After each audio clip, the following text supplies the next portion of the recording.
You know, I wanted a new set of eyes on this fight. I didn't want to go in there with the same kind of game plan, and you know, we got to throw some banana skins in there. We've got to catch this guy off guard. You can't come with the same tactics, you know. We want to stop this guy. I want to stop Conor Benn. And for that, you have to fight in a different manner. Eubank Jr. says the old plan is gone. New tricks, new mindset, and no mercy for the rematch. He wants Benn confused, off balance, and stopped, plain and simple. But as the buzz builds, Benn's promoter Eddie Hearn fires a calm warning of his own. He stated, "I think we're fantastically poised to win this rematch. Not going to be easy." He speaks with quiet confidence, like a team that already sees the path to victory. They've studied every round, patched the weak spots, and built a plan to spoil any new tricks coming their way. Expect quick starts, sharp counters, and smart clinches to break rhythm when it matters most. If Eubank pauses for even a second, Benn's pace can flip the momentum and start stacking rounds. That puts the pressure back on the new plan to deliver under fire. The air gets tight now. 2 corners, 2 warnings, and 1 reality. One mistake could change everything. Hearn leans forward with quiet belief, measured, not hype. He hints that what he's seen inside camp has shifted the whole mood. Really confident. I mean, confident from everything that I've seen from Conor Benn in this camp, not just physically as well, but emotionally, talking to him, seeing Eubank, listening to a couple of the comments as well. He speaks like someone who watched the hard rounds, not the highlight reels, and the picture he paints is control, focus, and clean work. It's not just size or strength. Timing, discipline, and reactions look sharper day by day. The small camp details, how Benn resets, how he breathes, how he listens, sound dialed in. That mental calm can turn early exchanges into steady momentum. If Eubank's new plan doesn't bite quickly, Benn's rhythm could start stacking rounds before the corner even notices. The balance of pressure quietly flips and the clock begins to favor the younger engine. Hearn gives Eubank full respect, then draws a firm line in the sand. He's promising a smarter Benn who still brings bite. Eubank's shown his toughness, you know, he's a true competitor, and he's much bigger. But we'll be smarter this time. We'll still be spiteful, we'll still be violent, but we'll be better. And I think the younger man will prevail on November the 15th in another war. He frames the rematch as brains with venom. Control the chaos first, then punish openings. Expect cleaner entries, tighter exits, and fewer reckless trades that give the bigger man free chances. The plan is to sap strength by choosing moments rather than chasing them. Win early respect with sharp bursts, keep shape under fire, and make the middle rounds heavy. If Benn holds that form, the pace starts telling and the gaps widen. That's the message from Benn's corner now. Precision over pride, and pressure that doesn't fade. Hearn shifts tone, less hype, more inside read from camp. He hints that this week isn't just about fitness, it's about headspace and timing. Conor always looks great in camp. I mean, you know, he really does leave no stone unturned. Probably one of the hardest workers I've ever seen since I've worked in boxing. But I think the emotion is different this time. You know, first time, obviously, he was dealing with a lot of stuff around getting himself back in the ring. He was out of the ring for over a year, I think nearly a year and a half. And I just think the occasion, the moment, the build-up, everything just got to him for what was a very entertaining fight, but even by his own admissions, quite a poor performance. And he's going to be a lot better this time. We expect even maybe a better Eubank. Physically, I think there's going to be some dents in the armoury of Chris Eubank after that last fight. I think it took a lot out of him, and he is old in what he calls a young man's sport. So it's going to be interesting to see, but Conor Benn is dialed in, focused to execute a fantastic performance at Tottenham next week. He paints a calmer Benn, not rushing the moment, ready to work smart as well as hard. The first fight felt heavy with outside noise. This time, the focus looks tighter and the choices cleaner. He suggests Eubank may carry marks from the last war, and that age could show when the pace climbs. The plan sounds simple. Start sharp, control the exchanges, and force the bigger man to make mistakes. If Benn stays patient, those small cracks can turn into real openings late, and that's where this rematch could flip, from a brawl to a statement. Hearn doesn't dodge the obvious. Size still favors Eubank Jr., but he hints the answer isn't brute force. It's cleaner work and better choices. There's still going to be a big size advantage to Chris Eubank Jr., but, you know, I think this time the work will be much smarter from Conor Benn. He points to a smarter approach: clean entries, quick exits, and punches picked with purpose. Footwork will turn the bigger man and make him reset, while steady body shots slow him down over time. Instead of trading power for power, Benn will win the small spaces between exchanges, break the rhythm, clinch when needed, then burst with sharp 2s and 3s the judges can't ignore. Benn's side doesn't sugarcoat it. The first fight was a grind, and both men felt it. They sense Eubank will come in harder this time, but they also believe the years don't lie. Yeah, I think both guys knew how tough that first fight was. And, you know, I think probably Eubank didn't realise how tough the fight would be. So I expect him to train a little bit harder this time. You know, I don't think physically his body is the same as it once was in his younger days. And I don't know what new tricks he's going to learn at this stage in his career, but he is tough and he is resilient and he does have a lot of pride and he's incredibly stubborn. So it's not going to be easy. He's still stubborn, proud, and hard to break, but the body doesn't bounce back like it used to, and that matters in deep waters. If he can't add real new layers, the answers will have to come from heart and grit, dangerous but predictable. That's where Benn's timing and discipline can chip away, stealing moments and piling pressure without taking reckless risks. One clean sequence can shift momentum, and one tired clinch can tell you everything about what's left. The longer it goes, the more the small edges, footwork, recovery, shot selection start to count, and that's when this rematch could turn from a brawl into a test of who has more left right now, not 5 years ago. Even Eubank is all in now. He's teamed up with Bomac and is treating this rematch like a must-win. That move alone shifts the mood. Fresh eyes, strict plans, zero shortcuts. If you know anything about Bomac, you would know calmness is not a word you will use to describe this man, but he is smart, he is cunning, he is very cerebral, and he's experienced, and he comes up with great game plans. You know, he watches these guys, he studies these guys, and he figures them out. He figures out ways to take advantage of their disadvantages in the ring. This is a camp built on study and small edges. Film, patterns, and pressure points turned into simple actions Eubank can trust under fire. Bomac's style is intense but thoughtful. Cut out wasted moves, sharpen the jab, and force Benn to solve a new puzzle every round. Expect traps set off feints, body touches that tax the legs, and pace changes that steal the rhythm. If Benn charges, the plan is to meet him with shape, not chaos. If he waits, draw him out and hit the gaps. The goal is to turn toughness into decision-making. Make Benn think, then make him pay. And if the reads are right, one well-timed sequence could flip the fight before anyone blinks. Eubank opens the door to his grind. No shortcuts, just routine and discipline. It's the kind of schedule that hurts now, so it pays back under the lights. Training twice a day, 6 days a week, really. That's kind of sums it up. You know, you've got your strength and conditioning, your sparring, your pad work, your bag work, your runs, your cardio, your stretching, and outside of that, you've got your nutrition. Got to make sure you eat the right foods every day. Got to make sure you get your 9 hours of sleep, recovery, massage. There are many different things that come, you know, into the process of building yourself to be as fit and as in as peak physical condition as you can be ahead of a fight.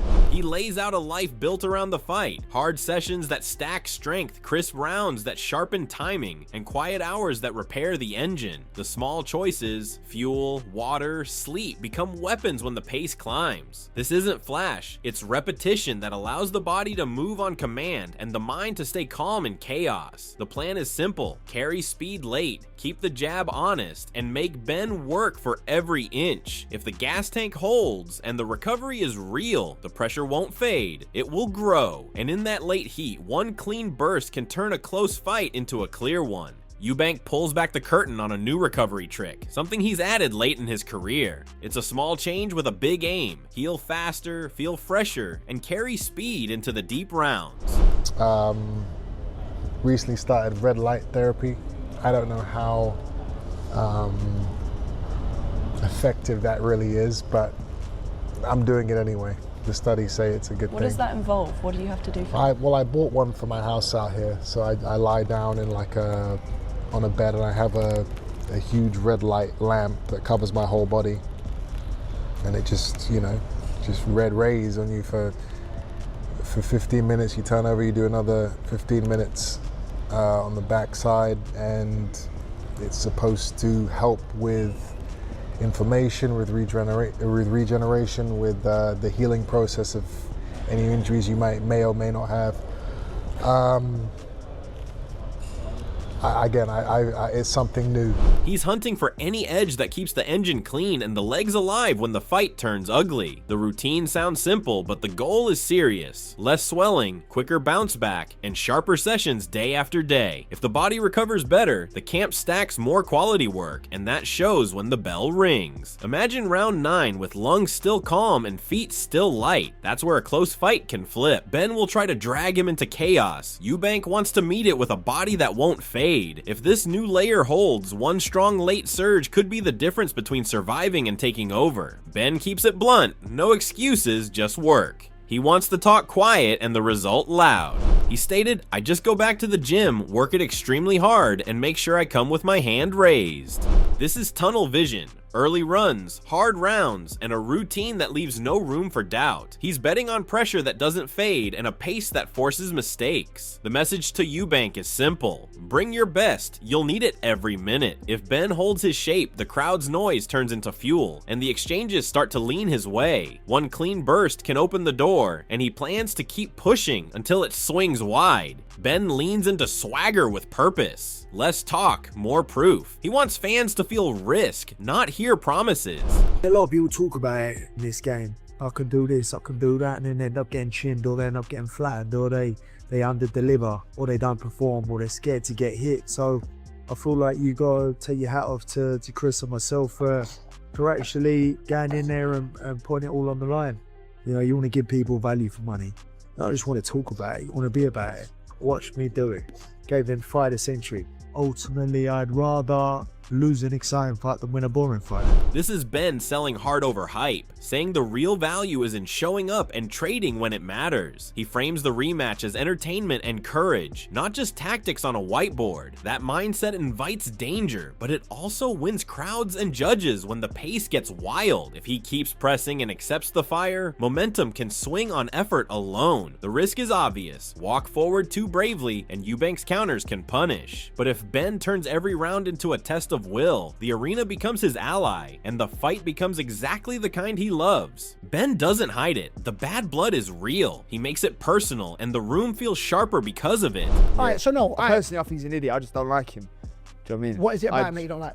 He's just arrogant. Right. He's just arrogant. Do you know what I mean? Just like, it's just persona. He's just an idiot.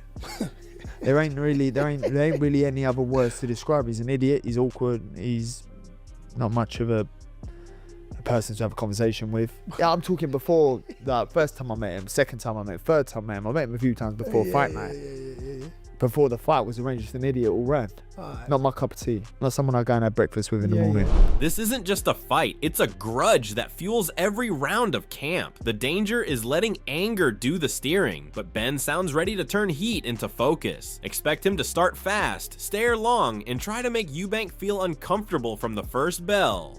Mind games will fly at the presser and on fight week, yet discipline on the night will matter more than insults. If Ben keeps his shape and picks moments instead of swinging wildly, the crowd's energy becomes a weapon, not a trap. One cool, violent burst at the right time can say more than 100 sharp words. Ben strips it down to raw truth, no tactics, just intent. He wants everyone to feel the heat before the first bell. He stated, "I just want to bang his head in."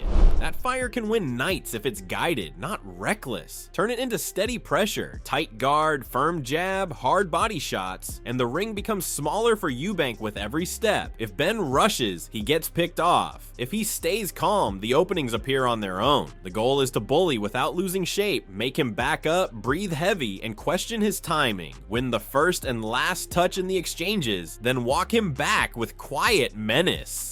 Keep the head cool while bringing heat, and the momentum can snap his way in an instant. Gareth A. Davies steps back and measures the moment. 7 days out, and the buzz is climbing. He reminds us how big the first night felt and hints that the rematch could feel even bigger.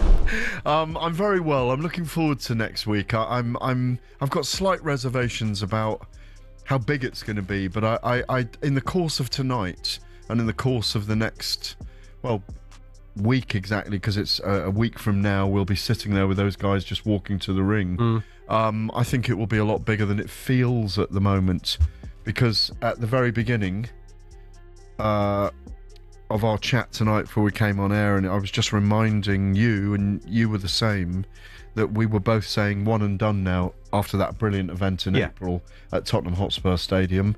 But I think the revisitation, hopefully they can haunt it for a second time and haunt each other. The build is slow burning now, but it won't stay quiet. Fight week turns whispers into a roar. The memory of Tottenham lingers. Both men know what that stage demands. This time the stakes feel heavier, like they're chasing the ghosts of April while trying to haunt each other again. The crowd will swell, the walk will stretch, and every eye in the arena will be hunting for the first crack. Pressure changes how you breathe, how you think, how you throw. By the time they touch gloves, the event will have grown into something neither can outrun. Gareth pivots to Ben's headspace. Respect without fear. It sounds like the rivalry is cooling just enough to think clearly. There's a begrudging respect that Conor Benn has for Chris Eubank, but I feel that he's starting to like his opponent. Respect can dull a blade or steady a hand. Ben looks like he's turning noise into focus, reading Eubank's patterns instead of chasing them. That calm can help him pick cleaner shots and avoid ego traps. But it can't become comfortable. The edge still has to be sharp when the bell rings. Expect measured pressure rather than wild swings, a rhythm built on timing, not anger. If that balance holds, the fight becomes a test of patience. And Ben's choices start to count double. Now he gets tactical. Don't let Eubank get comfy. If Ben wants control, he has to go take it. Ben 2. It needs Conor Benn to come out again and throw his hands and really go for it and not let Eubank sit back behind the jab. I'll be honest, mate. I think he's got to make the fight. Yeah, but I think... And he will. The plan is simple and risky. Fast starts, busy hands, and no safe pockets for Eubank behind the jab. Double the lead hand, step around the front foot, and touch the body to slow the legs. Keep him resetting, deny him long rests, and make the ring feel small. Feints draw counters, the counters draw openings, then let the 2s and 3s go. But stay tight, overreach once, and you'll pay. If Ben keeps shape while forcing the pace, the judges will see who made the fight and who had to live in it. Adam sets the table like a veteran. No fluff, straight to what matters. He expects the rematch to pick up with the same heat and higher belief on both sides.